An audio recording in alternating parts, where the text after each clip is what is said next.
We never lost sight of the fact that this was also about kids. Right. And even if it wasn't kids, even if it was adults, these are people that are being victimized and exploited in the worst way possible.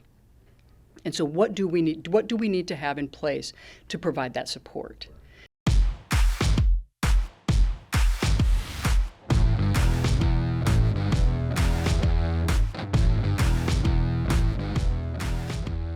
Today we're speaking with Special Agent Kayla Bokelman, an 18-year veteran with DSS. She's going to tell us a bit about her own background as well as give us the inside story on a pretty major case for DSS. Welcome, Kayla. Thank you very much. It's a pleasure to be here today. Glad to have you. Why don't you tell us a little bit how you ended up in DS to begin with? Okay, sure, that's no problem. So before DS, I actually was a Peace Corps volunteer. That's how I started out. That is, I was a Peace Corps volunteer in Zambia, and that's where I initially learned about DSS. My first field office was San Francisco. I worked human trafficking cases there. I was on the human trafficking, the Bay Area Human Trafficking Task Force. So we worked, my counterpart and I in the San Francisco PD worked a big trafficking case out of Taiwan, where women were being brought in for purposes of sexual exploitation.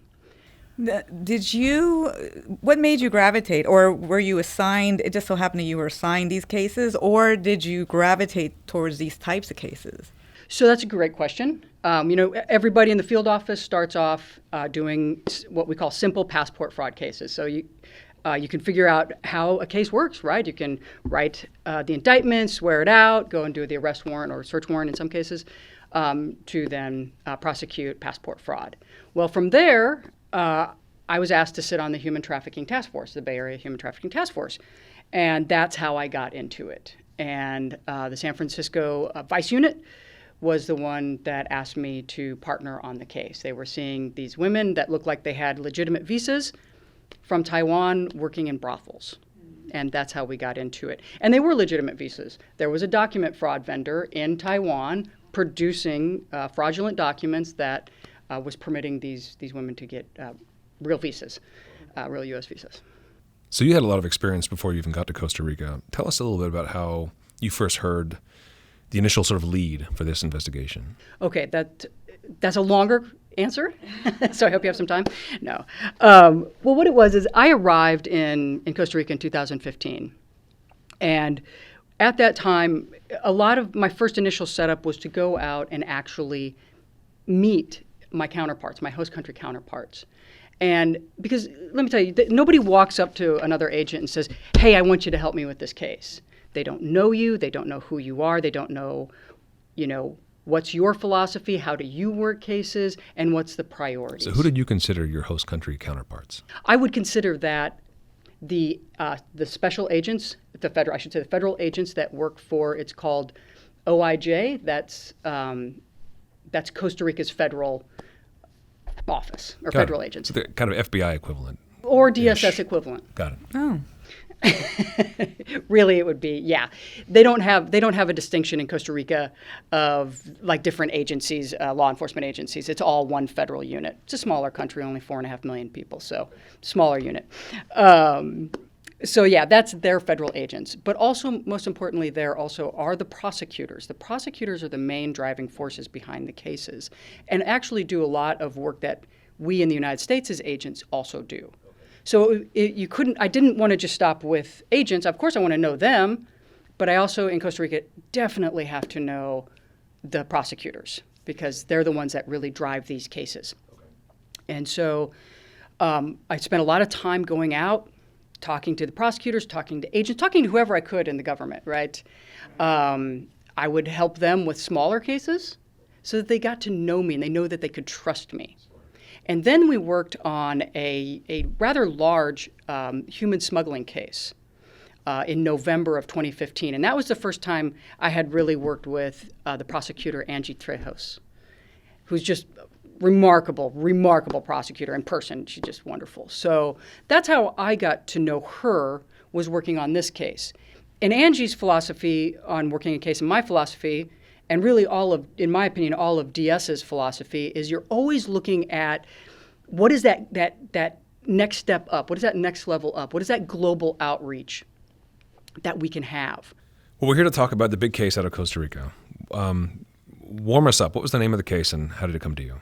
So it was called Reno, and it was really basically rescue innocence is what it would be, the equivalent in English. And how it came to us, well, Costa Rica got the case, or they discovered the case. And how they discovered the case is one of the victims actually came forward. So they started to work on this case, and and Angie was the lead prosecutor. When you say one of the victims came forward, I think I'm understanding that this is a child pornography case. So one of the children came forward after they became an adult, or while still? Okay, wow. So one of the children, one of the children told her mom what was going on, and the mother and her came forward, and that's how the case initially started. Now, they hadn't brought it to me, obviously, at this point. They're just looking at it, trying to figure out what's going on. It's very local.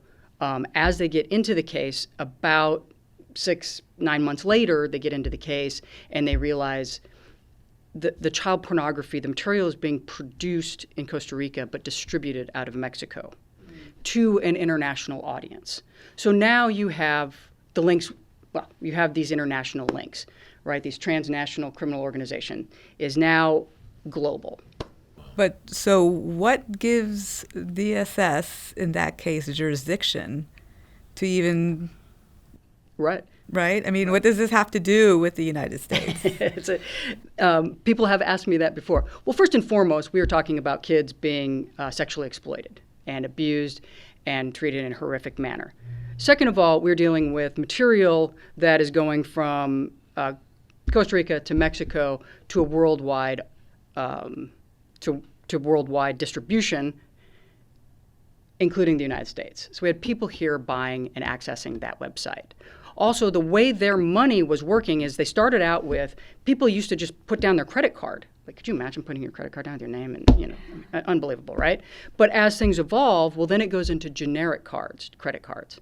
Then it goes into cryptocurrency. So we have to stay on top of all of this, right? Because as these criminal networks change and morph, we as well have to enable to keep up with them and to take them down and dismantle them.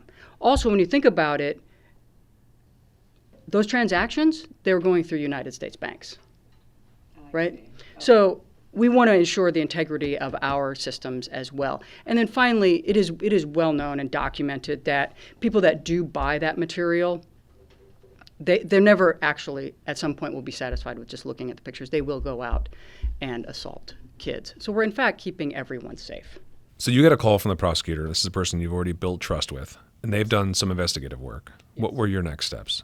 So they called me in, and they said, hey, we would like to invite you into a case. And I'm like, oh, great. I'm thinking another human smuggling case. This was great. And I'm really excited. And they're like, we have a child pornography case. And I'm like, whoa, wait a second. Like, this is not my area of specialty. I would be happy to coordinate U.S. efforts and get some experts out here, but this is not my area. And the head of OIJ, his name's Walter Espinosa, looks at me and he says, hey, Kayla, if we wanted to call someone else, we would. And we can. We have their numbers. We don't. We want you to work on the case. We know you'll do anything to get this case prosecuted. You'll help us in any way possible. And I was like, all right, good enough. Sure. So that is initially how it came. So my role, and this, every big case, no one person ever takes a big case down. It just does not happen. But my role in this, Angie Trejos was the prosecutor, and she's leading it, right? And then you have Walter Espinosa, who is in charge of the federal agents. He's making sure his agents are doing the right thing as well, and hit their role in it.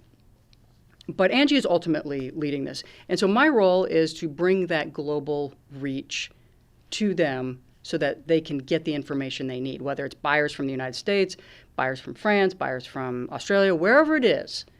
And then also reach out to my counterpart up in Mexico and say, hey, we know it's being distributed out of Costa Rica, produced in Costa Rica and distributed out of Mexico. What can we work together to take down the entire network? Because again, Angie's philosophy and all our philosophy is it's great if we just arrest them and that stops that particular group producing it, but it doesn't stop it from being distributed. And once they have those images, they can just keep distributing them. So what do we do to take the whole network down? And so again, that's where this coordination and collaboration comes together in order to break down that network. But it took a lot of effort, again, to get, to get us coordinated on the Costa Rican side, to get the authorities on the Mexico side coordinated, and to take it down at the same time. Because in this particular case, we wanted to take it down at the same time. Because if one heard about the other, they'll just close up shop and go underground. How many different people are we talking about here? So to do this, in June of 2017, it was a coordinated effort of basically 140 agents, prosecutors, judges, to hit 13 locations for search warrants and arrest 11 people. So the search warrants were predominantly in Mexico? Or the search warrants were, interestingly enough, the search warrants were predominantly in Costa Rica. And we arrested 5 in Costa Rica, but they arrested 6 up in Mexico. So I think partly it's because they were doing different locations to produce the material. Did any of them get prosecuted in the United States? None of them got prosecuted in the United States. And the reason for that is because they were committing the crimes in their respective countries, right? But that's a great thing about DS. We actually don't care where people are prosecuted, right? What matters is that they are prosecuted, they're held to account, and justice is served, especially for the victims. How are these criminals targeting these victims, or how are they looping people into this? Okay. I'm going to talk about this specific case, right? But I think it can be general in many ways. In this specific case, the 2 main perpetrators were actually well-known photographers in Costa Rica, and they had taken different photos of Costa Rica, and they had actually been published in several international, nature magazines. So there was like a legitimate business kind of cover. There was a legit business on that side.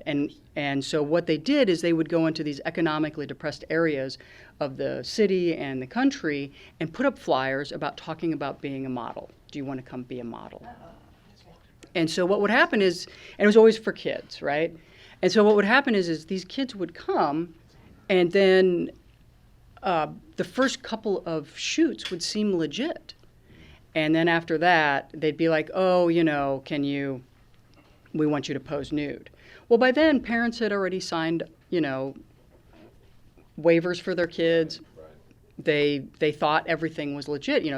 It's really preying, in my opinion, on, these families and these kids' hopes and dreams, especially coming from these economically depressed areas.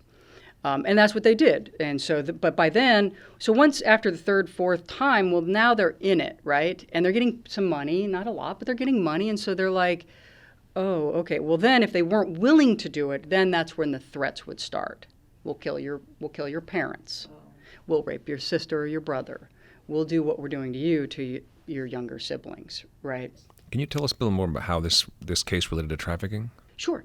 So basically, what was going on is this particular network was taking the children. They were going to economically depressed areas, right, to then find the children to then exploit them.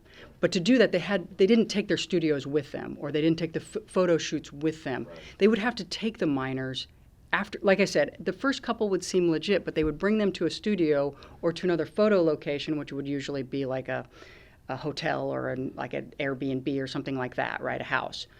And that is where then they would set up these photo shoots where they then would sexually exploit them. So this movement of children for the purposes to create these images and to sexually exploit them, that's where that trafficking comes in. And that's where Costa Rica's laws were written in a way that actually covered it, right? So that any movement of a child of a minor child for the purposes of sexual exploitation is considered trafficking, and that's pretty much an international standard, right? When you're talking minors and movement of them around for that purpose of sexual exploitation, you do get trafficking. So the photographers were able to gain the trust of the parents and then isolate the kids. Yes. So obviously, we didn't have parents who were complicit or even understanding what was going on. No. Oh, that's horrible. Many of all the parents did not know what was actually happening in these cases, unfortunately. And then when one parent finally did find out, they immediately went in and, said what was happening so that the investigation could kick off. How long did it seem like this was going on? This particular group started in 2009, so it wasn't until 2015. Late 2015 was my understanding, was when they actually showed up. So they had been victimizing kids for quite some time. 6 years, 7 years. 2009, 6 years. Were you able to ascertain how many victims were involved? So we were able to do that. It was about 27. Okay. So 26, 27, depending on which report you read, that the affidavit says 27, so that's one I went with.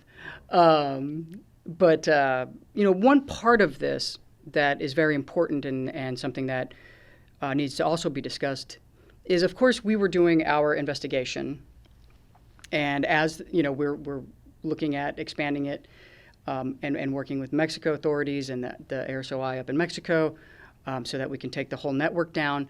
But we never lost sight of the fact that this was also about kids. Right. Mm-hmm. And even if it wasn't kids, even if it was adults, these are people that are being victimized and exploited in the worst way possible.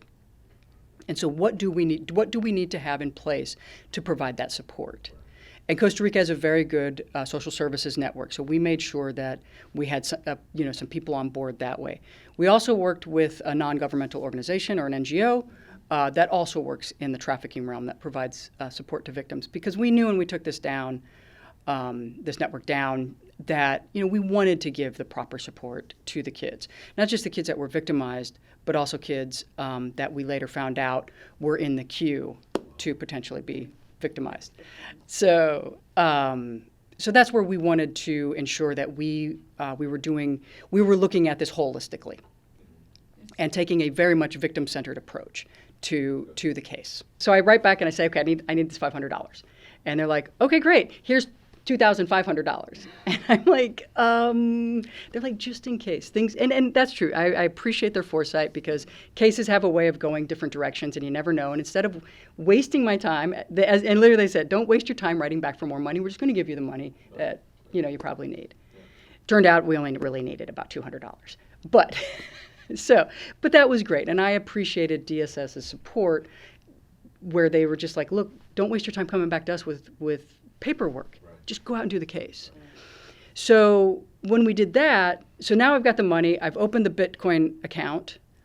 Now we have to go in and actually go into the website. And that was a huge process in Costa Rica. Costa Rica's laws are very stringent, and they're very particular about ensuring the rights of everyone. And I appreciate that. So it doesn't always make our job easy, but I appreciate that they are constantly trying to do the right thing and making sure they have the right person. So we sat down, and it was myself and the other Costa Rican investigator. Then we had Angie and another prosecutor, and then we had a judge. And everything is documented from the very beginning to the very end, exactly what we're doing, exactly how we're spending the money, exactly what time, everything, so that there was no detail missed.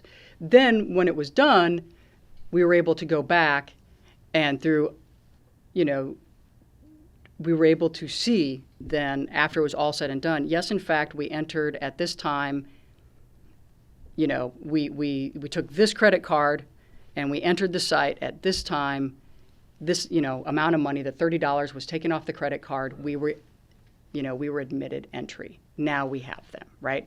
This, in fact, is the right place. The sort of smoking gun caught red-handed. Yeah, basically Wow. the smoking gun. Yeah. So that is how it actually went. How long did it take you to get to that point? In total, it took almost 2 years. From my involvement, about 14 months from the time I was brought in on the case. Again, unfortunately, these things take time to develop.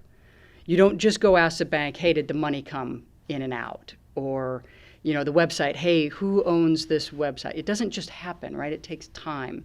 And when you're talking with, people in one country to another country to servers that could be sitting in the United States to Europe to wherever. It just takes time to get the information back. And again, this is where these self-imposed deadlines and pressure, real and, like I said, self-imposed, come into play. Like you want to just get moving. Yeah, when you have a sense of urgency, you want to protect future victims. Exactly. What about dealing with multiple countries at once? Was it hard to get Mexico on board? It really wasn't that difficult. They were brought in a little bit later, so they needed time to get up to speed. But once they were up to speed, it was pretty much good to go. Now, we were still waiting for the judge to sign off on the arrest and search warrants up in Mexico when we were standing at the doors of our guys here. But so we had to push a little bit because we had to make sure our evidence didn't get stale. Here in Costa Rica. Here in Costa Rica, not here in the U.S. No, right. Sorry, I go right back into where I was. I still remember standing there, as in the line of cars, waiting to go in. Now, I was written into the search and arrest warrant because that's what Costa Rica needed to do to give themselves and me cover, and that I could participate as an advisor. So, but I'm standing, we're all standing there waiting to go in, and we're just waiting for Mexico's judge to sign everything. But they did it. We executed it all at the same time, thank goodness, and it went down on the same day, and everybody was caught. So that was great news. And you were able to actually be there. Yes. As a witness to finally, this is how we wrap the case up, right? Yes, that was nice to be there. So the officers with OIJ and what's also called Fuerza Pública that down there went in to actually do the arrest. They put the main perpetrator in handcuffs, and he was sitting there. And then we just ripped his house apart. So participated in the search warrant. So that was. I imagine you found quite a bit if he was already also running like a legitimate photography business, right? So he had his house was rather. I thought it was rather dilapidated for what I was expecting. So what was happening is he lived in his house. It was like a 1-bedroom little house, but then his studio was separate. So that was the difference. His studios were quite nice. I didn't go into there. I was at his house to be there when he was arrested. So, and then we ripped it apart. We found lots of evidence, of course, that further just solidified the ironclad case that Angie had created on these guys. So there was no concern that the case would not be successful in terms of prosecution? I never had any doubt. I mean, Angie is truly remarkable. When she makes a case, it's ironclad. Frightening, really. She has you in her crosshairs. It's trouble. You definitely have done something. So she does not waste her time on trying to get, going down rabbit holes. She has got you. So no, it was literally the worrisome part was if our evidence would get stale, right? Oh, they did that 6 months ago, but are they still doing it right now, right? Doesn't, in my opinion, doesn't really matter. Right. But still, you don't want to give, these people any type of leeway, right? We wanted it to be ironclad, and so we had them.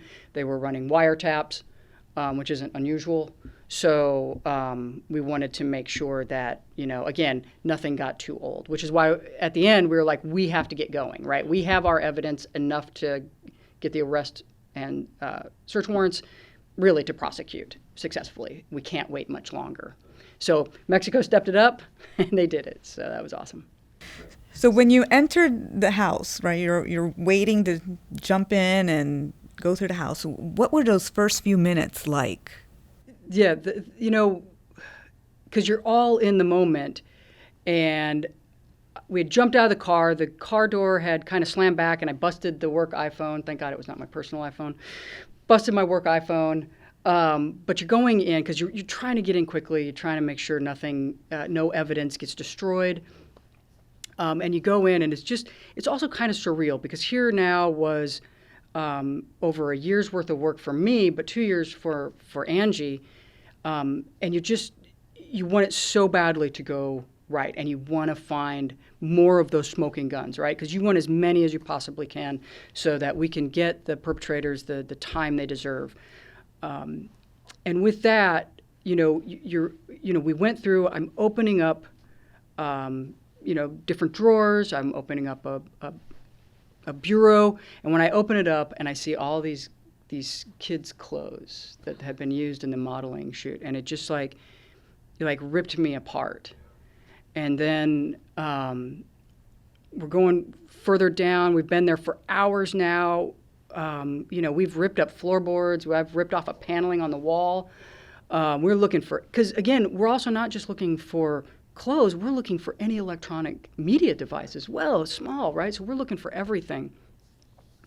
And Angie and I are standing there, and we're going through these boxes, and we open up one of the boxes, and in there is a stack of applications, about over 120 applications with all these kids' names on it, and parents have signed the waiver, and you're just like, oh my God, this is, thank God. Thank God for people like Angie and everybody involved, really, because, and Angie going and finding, DS and me and everybody that just wants to come out there and do this and worked so hard to not only ensure that the 27 victims get their justice, but that no other kids have to go through that. But yeah, that was a moment when it all becomes very real. So you told us you were able to secure convictions for folks in Mexico and in Costa Rica. What kind of time were we talking about? So in Costa Rica, I'm not 100% sure on the Mexican side. I do believe they got upwards of 10 years for the distribution. But on our side, the two main perpetrators each got 797 years sentence. Wow. Because they were brought up on the 27 charges of each child. So they got them for trafficking, for rape, for sexual exploitation. So each one, they got hit with all three. They got hit with those three charges for each of the 27 cases. So unfortunately, no, it is what it is. In Costa Rica, the Constitution says that you can't actually spend more than 35 years in prison. Okay. So they will be let out after 35 years, but since both are in their 40s, I think it'll be okay. It was really great to know that and I thought it sent a great signal to everyone around and in Costa Rica that they are serious about these cases and investigating these cases, prosecuting them, to then give them 797 years each. Thank you so much. This work on this case was really, really important. Yeah. Thank you. And thank you for the opportunity. I appreciate it. All right. All right. Take care.